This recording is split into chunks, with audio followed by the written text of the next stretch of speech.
नमस्कार मित्रों, मैं विकास शाक्या एक बार फिर से आप सबका स्वागत करता हूं अपने चैनल पर।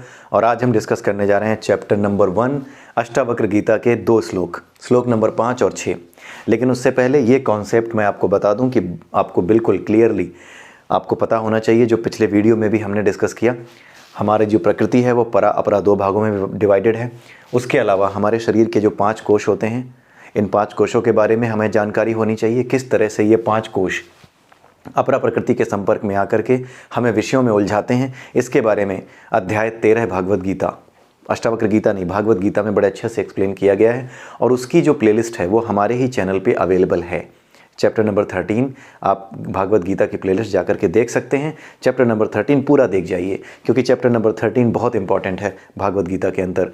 और उसके क्लियर हो जाने के बाद आप भागवत गीता हो चाहे अष्टावक्र गीता हो, इन सभी में आप वही चीज़ें पाएंगे और चीज़ों को आसानी से समझ पाएंगे। उसका एग्जाम्पल आप देख सकते हैं। आज ही ये दो श्लोक हम डिस्कस करने जा रहे हैं, इसमें आपको पता चल जाएगा कि कितना इजी हो जाता है इस कॉन्सेप्ट को समझने के बाद, अष्टावक्र गीता हो या भागवत गीता हो, कहीं पर भी चीज़ों को समझना। तो आइए देखते हैं 5वें श्लोक में हमारे अष्टावक्र जी जनक से क्या कह रहे हैं। अष्टावक्र जी जनक से कहते हैं कि हे जनक, तो ये समझ कि तू न तो क्षत्रिय है, न ब्राह्मण है, न कोई वर्ण, किसी भी तरह के किसी वर्ण से तेरा कोई संबंध नहीं है। तेरा ये जो तू कहा जा रहा है, पता है किसको कहा जा रहा है? ये तू इसको कहा जा रहा है जो इसके भीतर है, आनंदमय कोश के भीतर है, यानी आत्मा को। तो जब यहाँ पर अष्टावक्र जी जनक को तू कह रहे हैं, तो वो जनक के शरीर को, जनक राजा को तू नहीं कह रहे हैं, वो जनक के वास्तविक रूप को, जो हम सबका वास्तविक रूप भी है, यानी आत्मा, जो ब्रह्म का अंश है। ठीक है, जो उस पर ब्रह्म का ही विस्तार है। ठीक है, उस पर ब्रह्म का ही एक छोटा सा पुंज है जिसे आत्मा कहते हैं। वही उसको ही कह रहे हैं तू, यानी तू अब राजा जनक को नहीं बल्कि उनके वास्तविक स्वरूप को कहा जा रहा है। इस बात को ध्यान दीजिएगा। तू ब्राह्मण नहीं है, क्षत्रिय नहीं है, कोई वर्ण नहीं है, क्योंकि तू आत्मा है। और वर्ण कैसे बनते हैं? वर्ण आत्मा के नहीं होते। ये जो जीवात्मा है, ये जो ऊपर 5 कोश हैं आत्मा के ऊपर, इसमें जो सबसे बाहर का कोश है वो अन्नमय कोश है। उसके अलावा आपका प्राणमय, फिर मनोमय कोश आता है। इसी मनोमय कोश में व्यक्ति अपनी वासना के अनुसार, अपनी इंद्रिय विषयों की वासना के अनुसार, अपने मन में अपनी इच्छाओं के अनुसार, अपने अहंकार के अनुसार अपने मन में वासनाएं इकट्ठी करता रहता है। तो जब वो अपनी वासनाएं इकट्ठी करता है मनोमय कोश में, तो वो अपने वास्तविक स्वरूप को नहीं पहचान पाता। ये जो वासनाएं इकट्ठी होती हैं, ये अलग अलग तरह की होती हैं। कुछ वासनाएं प्रकृति के 3 गुणों के अंतर्गत ये सारी वासनाएं होती हैं। कुछ वासनाएं तमोगुणी होती हैं, कुछ वासनाएं सतोगुणी होती हैं, कुछ वासनाएं रजोगुणी सतोगुणी दोनों होती हैं, कुछ वासनाएं केवल रजोगुणी होती हैं। ठीक है, तो भागवत गीता में इस चीज़ को बड़े अच्छे से एक्सप्लेन किया गया है कि जो भावनाएं, जो सतोगुणी भावनाओं के अंतर्गत रहता है, ठीक है, वो ब्राह्मण की श्रेणी में आता है। ठीक है, ब्राह्मण की श्रेणी, ब्राह्मण वैसे उसको कहा जाता है जो ब्रह्म को जानता हो, लेकिन जो सतोगुणी स्वरूप में होता है उसका वर्ण उच्च होता है, उसे उच्च वर्ण का कहा जाता है। जो गुण से सतोगुणी है, यानी जिसके विचार उत्तम है, जो सही तरीके से सोचता है, जो सत्य को सही तरीके से जानने का प्रयास करता है, जो अपने आप को आत्मा के रूप में जानने की यात्रा शुरू करता है या शुरू कर चुका है, उसे कहते हैं सतगुण में स्थित व्यक्ति, जिसका आचरण अच्छा है, जो किसी का बुरा नहीं करता।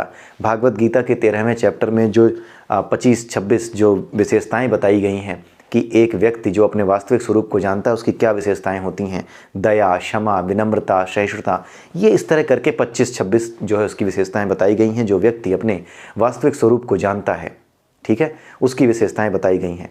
तो जो सतोगुणी होता है उसके अंदर यही विशेषताएं होती हैं और वो सबसे उच्च वर्ण का होता है। वर्ण का निर्धारण हमारी प्रकृति और हमारे स्वभाव के अनुसार, हमारे कर्मों के अनुसार होता है, जन्म के अनुसार नहीं होता है। इसलिए आप वामपंथी परिभाषाओं से पूरी तरह से दूर रहिए और इन परिभाषाओं को बिल्कुल हृदय के साथ सामने रखिए, ताकि वामपंथी तंबू बिल्कुल उखड़ करके हवा में उड़ जाए, क्योंकि उसे उड़ाना बहुत ज़रूरी है। उन्होंने बहुत गलत बातें और बहुत ही गलत तरीके से अपने अहंकार में बहुत ही गलत तरीके से गलत बातें फैलाई हैं। अगर कोई बात सत्य हो, आपने उसे फैलाया तो अच्छी बात है, लेकिन एक तो बात गलत है, ऊपर से आपने उसे ज़ोर शोर से प्रचारित किया है, ये पाप है। तो ऐसे पापियों के तंबू उखाड़ फेंकिए। आपको किसी से लड़ना नहीं है, जैसे जैसे ही आप वास्तविक ज्ञान को सामने रखेंगे, इनके तंबू का एक एक पाया उखड़ना शुरू हो जाएगा। ठीक है, तो क्षत्रिय कौन होता है? जो रजोगुणी है, जिसमें रज और तम दो, जिसमें सत और रज दोनों हैं, वो क्षत्रिय है। जिसमें सिर्फ रज है, जो सिर्फ और सिर्फ धन कमाना चाहता है, वो वैश्य की श्रेणी में आता था। तो ये सब कर्मों के अनुसार है। और जो तमोगुणी है वो क्या है? वो शूद्र है। तमोगुणी कौन? जिसे यही बोध नहीं है कि सुबह उठेगा तो दिन भर में करेगा क्या, बस वो जीवन है इसलिए जीता चला जा रहा है। ठीक है, मर नहीं सकता इसलिए जो जी रहा है, और कोई भी काम करके अपना जीवन निर्वाह करने को तैयार है, भले ही किसी की जान लेनी पड़े। सुबह उठ के कुछ लोग होते हैं जो है देर तक सो रहे हैं और उठने के बाद सीधे शराब की दुकान पे पहुंच गए और वहां दारू पी करके शराब की दुकान के आगे ही लौट गए।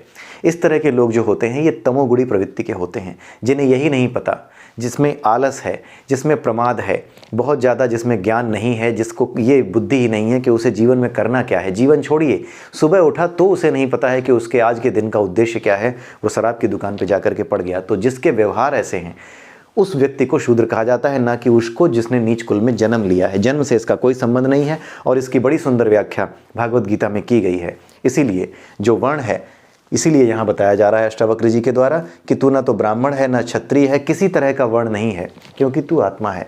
और वर्ण कैसे बनता है? वासनाओं के अनुसार। वर्ण तो यहीं पे रुक जाता है। जो आपका ये मनोमय कोश है, मनोमय कोश में वासनाओं के अनुसार ही वर्ण रुक जाता है। अगर आपकी वासनाएं सतोगुणी हैं तो आप उच्च वर्ण के आ गए, अगर आपकी वासनाएं रजोगुणी और सतोगुणी के बीच की हैं तो आप क्षत्रिय वर्ण के कहे जाते हैं। तो ये सारा का सारा खेल तो इस आत्मा के ऊपर के जो आवरण हैं, जो ये 5 कोश हैं, उन कोशों के बीच ही समाप्त हो जाता है। इसीलिए ये आत्मा ये कोशों से नहीं बनी है। ये आत्मा, ये जो हम है, हमारा जो वास्तविक स्वरूप है, ये शरीर के 5 कोश नहीं है, बल्कि ये है जिसे आत्मा कहते हैं, जो ब्रह्म का अंश है। इसीलिए अष्टावक्र जी कह रहे हैं तू ना तो ब्राह्मण है ना क्षत्रिय है, किसी तरह का वर्ण नहीं है और किसी आश्रम वाला भी नहीं है। जिसमें तुम जो है वानप्रस्थ आश्रम और संन्यास आश्रम की बात करते हो, ये सारे आश्रम वाले भी तुम नहीं हो। इन आश्रमों से भी तुम्हारा कोई असर इस पे नहीं पड़ता, तुम्हारी आत्मा पे। तुम इन सब चीज़ों से अछूते हो, क्योंकि ये आश्रम व्यवस्था, ये सारी चीज़ें किसके लिए हैं? जो अपने कर्मों को धीरे धीरे क्रमिक विकास करके, पहले उन्होंने अपना जीवन जी लिया बच्चे की तरह, फिर अपना गृहस्थी चला ली, उसके बाद जो है वन में गए, भले के काम किए, उसके बाद अब संन्यास ले रहे हैं। ठीक है, तो ये कर्मों के यानी सकाम कर्मों, यानी ये जो वासना युक्त कर्म होते हैं, उन कर्मों को धीरे धीरे छुट्टी पाने की वजह से, उनसे धीरे धीरे करके छुट्टी पाई जाए और अंत में बिल्कुल विनम्र होकर के संन्यास में स्थित हुआ जाए, उसके लिए ये आश्रम बनाए गए हैं। लेकिन जो ये जान ही गया कि मैं तो आत्मा हूँ, सारा उद्देश्य वर्णाश्रम व्यवस्था का, जो आश्रम व्यवस्था है, उसका भी उद्देश्य कि धीरे धीरे क्रमिक विकास करते हुए हम अपने वास्तविक स्वरूप को जानें, उसका उद्देश्य भी वही है। लेकिन जो यही जान गया कि मैं तो ये हूँ, शरीर ही नहीं हूँ, आत्मा हूँ, उसके लिए ये वर्णाश्रम धर्म भी क्या हो गए? छोड़ने लायक हो गए। मतलब ये साधन थे, साध्य नहीं है। जैसे ही साध्य मिल जाता है, साधन का इस्तेमाल समाप्त हो जाता है। जब भी आप किसी औजार से किसी काम को करते हैं, जब वो काम पूरा होता है तो औजार को आप वापस बक्से में रख देते हो, जहाँ पर भी रखना हो। ठीक है, तो ना तो किसी आश्रम वाला है। क्यों? क्योंकि तू अपने आप को वास्तविक रूप में आत्मा के रूप में जान गया। तू यानी तेरे भीतर जो आत्मा है उसे कहा जा रहा है, हमने पहले ही डिस्कस किया। इसीलिए तू खुद को जान गया है, इसलिए तू ना तो किसी आश्रम वाला है, ना कोई वर्ण वाला है, ना ही तू आँख और इंद्रियों का विषय है। क्योंकि आँख और इंद्रियों के विषय तो यहाँ पर शुरू होते हैं, यहीं खत्म हो जाते हैं अन्नमय कोश में। तो तू इनका विषय भी नहीं है, इनसे तुझे नहीं देखा जा सकता। ठीक है, इन इंद्रियों से आपको नहीं देखा जा सकता। इसकी भी बड़ी सुंदर व्याख्या हुई है, यहाँ पर उसको बहुत डिटेल में नहीं समझाया जा सकता, लेकिन आप पर्पस यहाँ पर समझ रहे होंगे, यहाँ पर कहना क्या चाह रहे हैं अष्टावक्र जी वो भी आप समझ रहे होंगे। लेकिन इसके बारे में बहुत ही अच्छी व्याख्या आपको मिलेगी केन उपनिषद में। केन उपनिषद में ये बात बताई गई है कि ये जो आत्मा है, ये जो ब्रह्म का अंश है, ये जो ब्रह्म है, ये स्वयं जो ब्रह्म है, क्योंकि ब्रह्म का अंश होने की वजह से वो भी ब्रह्म ही है। ठीक है, यही बात अष्टावक्र जी कह रहे हैं। तो जो बातें यहाँ समझाई गई हैं आत्मा के रूप में, ब्रह्म के रूप में जो बातें समझाई गई हैं उसमें केन उपनिषद में, उसमें ये साफ साफ बताया गया है कि ये जो आत्मा है, ये जो ब्रह्म है, ये इंद्रियों का विषय नहीं है। और कितनी अच्छी लाइनें लिखी गई हैं, आप उसके बारे में भी हम अपने चैनल पर अलग से डिस्कस करेंगे। लेकिन आप देखिए कितनी सुंदर बातें लिखी गई हैं, कही गई हैं उस उपनिषद में, केन उपनिषद में, कि ये जो आत्मा है ये वो नहीं जिसे आँखों से देखा जा सके, बल्कि ये वो है जिसकी वजह से आँखें देखती हैं। ये वो नहीं जिसे मन से विचार किया जा सके, जिसका मन में विचार लाया जा सके। विचार करने के लिए कोई मूर्ति चाहिए, कुछ ना कुछ आकार होना चाहिए, तभी उस पर विचार कर सकते हैं। आप कल्पना करके देखिए, अमूर्तता में विचार नहीं कर सकते आप। जब तक कोई चीज़ आकृति आपके मन में बनेगी नहीं, आप उसका विचार नहीं कर सकते। और ये निराकार है, ये इसका कोई आकार ही नहीं, बड़ा सूक्ष्म है, इसे देखा ही नहीं जा सकता। तो ये वो नहीं जिसको विचार में लाया जा सके, मन जिसको विचार में ला सके, ये वो नहीं है, बल्कि मन जिसकी वजह से विचार करता है, ये वो है। ये वो नहीं जिसे कानों से सुना जा सके, ये वो है जिसकी वजह से कान सुनते हैं। ठीक है, तो ये जो डिफरेंस है, ये जो अंतर है ना, ये हर कोई समझने की कोशिश नहीं करता, लेकिन केन उपनिषद में इसकी बड़ी सुंदर व्याख्या है, इसी तरीके से व्याख्या की गई है। और अपने चैनल पर किसी दिन हम केन उपनिषद पर भी 1-8 घंटे का डिस्कशन वीडियो हम जरूर डालेंगे। ठीक है, तो उसके लिए आप तैयार रहिए, कभी ना कभी आएगा। बट यहाँ पर अष्टावक्र जी जो कह रहे हैं वो बातें ऑलरेडी, वो सारी बातें आपको केन उपनिषद में ही मिलेंगी कि तू आँख और इंद्रियों का विषय ही नहीं है। आँख और इंद्रियों का विषय क्या है? आँख का विषय है देखना, इंद्रियों का, जीव का विषय है स्वाद लेना। उसका विषय तो ये है ही नहीं, ये सिर्फ स्वाद ले सकती है, ये ब्रह्म का आनंद ले ही नहीं सकती। इंद्रियां तो ब्रह्म का आनंद ले ही नहीं सकती। ब्रह्म का आनंद केवल और केवल अपने अंतर में, इस आनंदमय कोश के अंदर स्थित होकर के ही मिल सकता है, और वो तभी मिलेगा जब आप अपने वास्तविक स्वरूप को जान जाओ। यही चीज़ यहाँ पर बताई जा रही है। और अंत में अष्टावक्र जी कहते हैं कि ऐसा जान करके तू सुखी हो, इसको जान करके तुम सुखी हो जाओ, तुम खुश हो जाओ कि तुम अपने आप को जान गए हो। तुम्हें मुक्त होने की अभिलाषा जो तुम्हारी है कि मुक्ति कैसे होती है, इसके बारे में भी भूल जाओ, इसे भी त्याग दो, क्योंकि तुम वास्तव में अभी से ही मुक्त हो अगर तुम अपने आप को इस रूप में जान गए हो। मुक्ति कोई स्थान नहीं है जहाँ जाना है, मुक्ति एक स्थिति है। जिस स्थिति में आप अपने आप को आत्मा के रूप में जान जाते हैं तो जिंदा रहते हुए भी आप मुक्त हैं। मर के मुक्ति नहीं मिलती, ये एक गलत कॉन्सेप्ट है कि मर के मुक्ति मिलती है, नहीं। वो स्थिति जिसमें आप अपने वास्तविक स्वरूप को जान गए, वही मुक्ति है। ठीक है, अब अगले श्लोक में अष्टावक्र जी कहते हैं, हे विभो। विभो का मतलब क्या होता है? विभो का मतलब वो जो अपने वास्तविक स्वरूप को जानने वाला हो, जो स्वयं से प्रकाशमान हो चुका हो, जिसमें स्वयं से प्रकाश हो। अग्नि में स्वयं से प्रकाश है, अग्नि को अग्नि नहीं जला सकती क्योंकि अग्नि स्वयं प्रकाशमान है। उसी तरीके से ये जो आत्मा है, ये स्वयं ब्रह्म है, इसे कुछ जानने की या कुछ करने की आवश्यकता नहीं है, ना ये कुछ करता है। यही चीज़ यहाँ समझाई जा रही है। यहाँ पर अष्टावक्र जी कह रहे हैं कि ये जो धर्म अधर्म की बातें हैं, सुख और दुख की बातें हैं, ये मन के विषय हैं। हमने भागवत गीता डिस्कस करते समय इस बात को कई बार डिस्कस किया है कि मनोमय कोश में जितनी वासनाएं हम इकट्ठी करते हैं, जब भी हम वासनाओं से जुड़ जाते हैं, जैसी वासनाओं से जुड़ते हैं वैसे ही सुख और दुख हमें मिलते हैं। जैसे एक आदमी को दूसरे को सुखी देख करके सुख मिलता है, लेकिन दूसरा आदमी है वो दूसरे को सुखी देख के दुखी हो जाता है। तो सुख और दुख ये सापेक्ष वासनाओं के अंतर्गत डिसाइड होते हैं। कैसी वासना है मेरे अंदर? अगर मैं दूसरों से जलन रखता हूँ, ईर्ष्या रखता हूँ, तो निश्चित सी बात है कि मैं दूसरों के सुख में भी दुख देखूंगा। तो क्या ये वास्तव में दुख है कि दूसरा सुखी है तो मैं दुखी हो गया? बेवकूफ़ी तो कहा जाएगा मुझे, लेकिन लोग ऐसे होते हैं, ऐसे बेवकूफ़ होते हैं, और ये खुद को समझदार भी कहते हैं, और ये छाती पीट पीट कर बताते भी हैं कि मैं कितना बड़ा आदमी हूँ। ठीक है, तो ऐसे ही लोगों से ये दुनिया भर गई है, लेकिन उनसे हमें नफरत नहीं करनी है। क्यों? क्योंकि वो अज्ञान के अंधकार में भटक रहे हैं। उनकी मदद की जा सकती है तो किया जाए, अन्यथा वो केवल और केवल दया के पात्र हैं और कुछ नहीं। ठीक है, तो धर्म अधर्म सुख दुख ये सब मन के हैं। धर्म अधर्म भी मन का ही है। अपने मन का हो गया तो उसी को धर्म कह दिया, मन का नहीं हुआ तो उसको अधर्म कह दिया। तो ये धर्म और अधर्म है, ये मन के ही विषय हैं। मन के विषय क्यों हैं? क्योंकि इस संसार में जितने भी धर्म युद्ध होते हैं या जितने भी युद्ध होते हैं, धर्म अधर्म की जितनी डिबेट चलती है, उसका कारण सिर्फ और सिर्फ क्या है? मन में रहने वाली वासनाएं।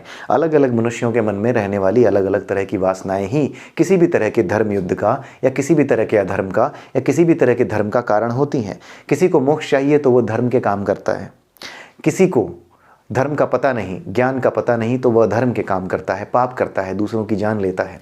तो ये धर्म और अधर्म किसके विषय हैं? ये सब विषय मन के हैं। एंड आई होप कि अब आपको समझ में आ रहा होगा कि धर्म अधर्म जैसा विषय भी मन का क्यों है। ठीक है, ये यहाँ पर अष्टावक्र जी ने बड़े अच्छे से क्लियर किया है। तेरे नहीं है, तेरे नहीं है। फिर से देखिए, ये तेरे कौन? राजा जनक नहीं, ये राजा जनक का वास्तविक रूप, यानी राजा जनक जो ब्रह्म के रूप में, आत्मा के रूप में जो भीतर विराजमान है, जिनके भीतर जो आत्मा के रूप में जो आत्मा विराजमान है, ब्रह्म के रूप में जो आत्मा विराजमान है, उसको कह रहे हैं तेरे लिए। तेरे नहीं है, तेरे लिए नहीं है, ये तेरे विषय नहीं है। ये सब विषय मन के हैं, ये तेरे नहीं है। तेरे यानी राजा जनक, तेरा जो वास्तविक स्वरूप है, उस वास्तविक स्वरूप के ये विषय नहीं है। ये सब के सब विषय केवल और केवल मन के हैं, यानी मनोमय कोश के हैं, जिसमें वासनाएं हम इकट्ठी करते हैं अपनी इच्छाओं के अनुसार, अपने अहंकार के अनुसार, या फिर जो भी हमारी प्रवृत्ति होती है उसके अनुसार। तू न करता है करता नहीं है। क्यों? क्योंकि मन में जो ऐसी वासनाएं होंगी उसी हिसाब से मन इंद्रियों को आज्ञा देगा। इंद्रियां ऊपर की ओर हैं, मन नीचे की ओर है, जैसी वासना उसी हिसाब से इंद्रियां काम करेंगी। मुझे किसी पे गुस्सा आ रहा है, मुझे किसी से जलन हो रही है, मैं सोच रहा हूँ किसी का नुकसान कर दूँ, तो मेरे मन में जो वासना है, बदले की भावना है, जो कुत्सित भावना है, वो मुझसे कहेगी उठा भाई मिट्टी का तेल, इसकी गाड़ी में आग लगा दे जो नई नई लेके आया है, या थोड़ा सा पत्थर मार दे, खुरच दे इसकी गाड़ी। ठीक है, तो मेरी इंद्रियां किस हिसाब से काम कर रही हैं? जैसी मेरी वासना है। सिंपल सा कॉन्सेप्ट है, कुछ सोचना नहीं है ज़्यादा। लोगों को आदत होती है चीज़ों को कॉम्प्लिकेटेड बना के रखने की। लोगों को लगता है जब तक कॉम्प्लिकेटेड नहीं करेंगे ना तब तक मज़ा नहीं आएगा। इस मज़े के चक्कर में वो आसान सी चीज़ों को ठीक से नहीं समझते। तू ना करता है यानी तुम करने वाले भी नहीं हो, और ना भोगता, तुम भुगतने वाले भी नहीं हो। किसके लिए कहा जा रहा है? इस आत्मा के लिए कहा जा रहा है कि तुम करते भी नहीं हो और तुम भुगतते भी नहीं हो। क्योंकि जनक को अब अष्टावक्र जी एक आत्मा के रूप में ही संबोधित कर रहे हैं कि तुम भूल जाओ कि तुम जनक हो, अब तुम आत्मा ही हो, तुम आत्मा के रूप में ही जानो और उसी रूप में मैं तुमसे बात कर रहा हूँ, यानी तुम्हें आत्मा जान करके बात कर रहा हूँ, उसे सुनो, उसे समझो। तो उन्होंने सीधे वहाँ वार किया जहाँ पहुँचने के लिए वो लोग बहुत लंबी यात्रा तय करते हैं। तो अष्टावक्र जी इतने बड़े विद्वान थे, आप समझ सकते हैं किस लेवल की अंडरस्टैंडिंग है उनकी। ठीक है, तो यहाँ पर अष्टावक्र जी कहते हैं कि तू भोगने वाला भी नहीं है, तो फिर भोगने वाला है कौन? क्वेश्चन आता है कि फिर भोगता कौन है? ये जो आत्मा है, इसके ऊपर जो 5 कोश है ना, ये कोश ही भोगने का कारण है। क्यों? क्योंकि मनोमय कोश में जो आत्मा अपनी वासनाएं आपने भर ली, इन वासनाओं के अंतर्गत ही तो आपको सुख और दुख मिलता है। तो जब इन वासनाओं के अंतर्गत ही सुख और दुख मिलता है तो आत्मा उसका जिम्मेदार नहीं है। ये मनोमय कोश जो कि आत्मा के होने की वजह से चलायमान है, चल रहा है, हमारा शरीर जो यंत्र की तरह चल रहा है, इसमें तरह तरह की वासनाएं मनोमय कोश में जो इकट्ठी की जा रही हैं, वो ये इकट्ठी करवा नहीं रहा है। ये तो सिर्फ एक बैटरी है, ये तो सिर्फ एक चेतना है जिसकी वजह से आपका ये शरीर चल रहा है, और बाकी ये सब मशीनरी है, ये बाय डिफ़ॉल्ट बिहेवियर है। ठीक है, लेकिन इसमें जो मन है इसका अच्छा रोल है। ये भीतर भी देख सकता है और बाहर भी देख सकता है, उधर की ओर भी देख सकता है जहाँ इंद्रियां हैं और इंद्रिय विषय हैं, और अंदर की ओर भी देख सकता है जहाँ परमात्मा है, तो जहाँ परब्रह्म है। तो इसीलिए ये नहीं कहा जा सकता कि ये जो डिफ़ॉल्ट बिहेवियर है हमारा, हम ऐसा करने को मजबूर हैं, क्योंकि यही मन है जिसकी दोनों खासियतें हैं, जो आपको भीतर भी ले जा सकता है और बाहर भी ले जा सकता है। यही मन आपको बैरागी बना सकता है, यही मन आपको भोगने वाला बनाता है। किसको? आत्मा को नहीं, आपके शरीर को। ये जो शरीर के 5 कोश हैं ऊपर, आत्मा तो इन कोशों के भीतर सबसे आखिरी कोश में बैठी हुई है। ये केवल बैटरी है, बाकी सब तो बैटरी लगाने के बाद जैसे मशीनरी चल पड़ती है आपके घड़ी की, दीवार घड़ी की, वॉल क्लॉक की, उस तरीके से है ये। ठीक है, तो उसमें जो बैटरी पड़ी है हमारे शरीर में, उसे आप आत्मा समझिए। जो कुछ नहीं कर रही, वो सिर्फ ऊर्जा दे रही है, चेतना दे रही है, ऊर्जा दे रही है ताकि आप चल सको, उसी की वजह से आप चल रहे हो। तो जो कुछ चल रहा है, जो कुछ भी उसमें हो रहा है, जो भी उसमें घिस रहे हैं दांते, उसकी उम्र ख़त्म हो रही है, वो सारा का सारा किस वजह से है? केवल और केवल इस आत्मा की वजह से। लेकिन जो ऊपर दांते घिसे जा रहे हैं, जो कुछ भी वहाँ पे दिक्कत आ रही है, जो कुछ भी वहाँ पर कम हो रहा है, उसकी मशीनरी कमज़ोर हो रही है समय के साथ, उसके जो पहिए हैं छीड़ हो रहे हैं, उसका कारण क्या है? उसका कारण ऊपर के कोश हैं, उसके कारण बैटरी नहीं है। बैटरी दूसरे में डाल दोगे, दूसरा चल पड़ेगा, इससे निकाल दोगे, ये बंद हो जाएगा। तो इसलिए यहाँ पर कह रहे हैं कि तू ना तो भुगतने वाला है, अष्टावक्र जी कहते हैं, ना तो तू कुछ करने वाला है, ना भुगतने वाला है। क्योंकि करना किस वजह से है? मन की वजह से। भुगतना किसको है? मन की वजह से भुगतना पड़ता है। ठीक है, आत्मा इन सबसे अछूता रहता है। तू सदा मुक्त ही है, तू तो सदा मुक्त ही है, तू तो कभी बंधन में था ही नहीं। ये सब तो ऊपर के कोश कर रहे हैं बाय डिफ़ॉल्ट बिहेवियर होने की वजह से। इनका बिहेवियर ही ऐसा है, लेकिन उसके बीच में जो मन है उसका बिहेवियर कुछ ऐसा है जिसे तू नियंत्रित कर सकता है। जब उसे साफ कर लेता है तो भीतर की ओर सब कुछ खुल जाता है, जब उसे भरते चले जाते हो तो बाहर की ओर सब कुछ खुल जाता है। और आप ये नहीं कह सकते कि मैं तो मजबूर हूँ, ये तो बनाया ही ऐसा है तो मैं कैसे क्यों ना करूँ, मैं तो करने को मजबूर हूँ, मेरी गलती नहीं है। भले मनुष्य, जब तुम्हें दोनों तरफ से बताया गया है और तुम्हें ज्ञान भी दिया गया है, तो जानबूझ करके उस ज्ञान की तरफ से आंखें फेर करके ये बताना नहीं, मुझे तो दारू पीना है और मज़े करने हैं, सब कुछ करना है, लेकिन आनंद आना चाहिए। ठीक है, लेकिन जब कोई कहे कि नहीं अपने भीतर भी देखा जा सकता है, तो नहीं देखना है। क्यों? क्योंकि मेरे को तो बनाया ऐसा गया है, हमारे तो जीभ है वो स्वाद लेने के लिए ही बनी है, तो हम तो ऐसे ही करेंगे। जब ज्ञान भी तुम्हारे सामने है तब इस तरह के बहाने बनाना, ये तो बहुत बड़ा दुर्भाग्य है, ये तो बहुत बड़ा अभागापन है। आप बहुत बड़े अभागे हैं अगर आप इस तरह से सोचते हैं। तो अष्टावक्र जी कहते हैं कि तू तो सदा से मुक्त ही, यानी तू, यानी कि अष्टावक्र जी के भीतर, जनक जी के भीतर जो ये आत्मा है उनकी बात हो रही है। हम सबके भीतर जो आत्मा है उसकी बात हो रही है। यानी वो आत्मा, तू अपने आप को आत्मा के रूप में जान गया, तू तो सदा से मुक्त है। मुक्ति कोई जगह नहीं है जहाँ तुझे जाना है। जैसे ही अपने मन को वासनाओं से तू खाली करेगा, वैसे ही तू अपने वास्तविक रूप को जान जाएगा। क्योंकि ये वासनाएं ही हैं जो भीतर की ओर नहीं देखने देती, न ज्ञान को और न आनंदमय कोश को। आई होप कि आपको ये वीडियो में 2 श्लोक ये समझ में आए होंगे। अष्टावक्र गीता का जो पहला चैप्टर, अगर एक बार आपको ये समझ में आ गया तो आप अपने आप अष्टावक्र गीता पढ़ते चले जाएंगे और आप देखेंगे कि गजब तरीके से आपको वो चीज़ें क्लियर होने लगी हैं जो पहले कभी आपको लगती थी कि ये लिखा क्या है, कहा क्या जा रहा है। बने रहिए हम लोगों के साथ हमारे चैनल पर और शेयर कीजिए वीडियो को, ताकि ज़्यादा से ज़्यादा लोगों को इसका लाभ मिले, ज़्यादा से ज़्यादा लोगों तक अपने विचारों के माध्यम से हम जुड़ सकें। ऐसा हो सकता है कि कोई और भी हो जो और अच्छे विचार रखता हो, जो इस ज्ञान के सागर में, महासागर में थोड़ी सी डुबकी वो भी लगा कर आया हो और वो भी हमें कुछ बता सके। इसलिए फैलाइए इन चीज़ों को, ठीक है। इसी के साथ आज का ये वीडियो मैं समाप्त करता हूँ। अगले वीडियो में फिर मिलेंगे। नमस्कार। जय श्री राधे, जय श्री कृष्णा।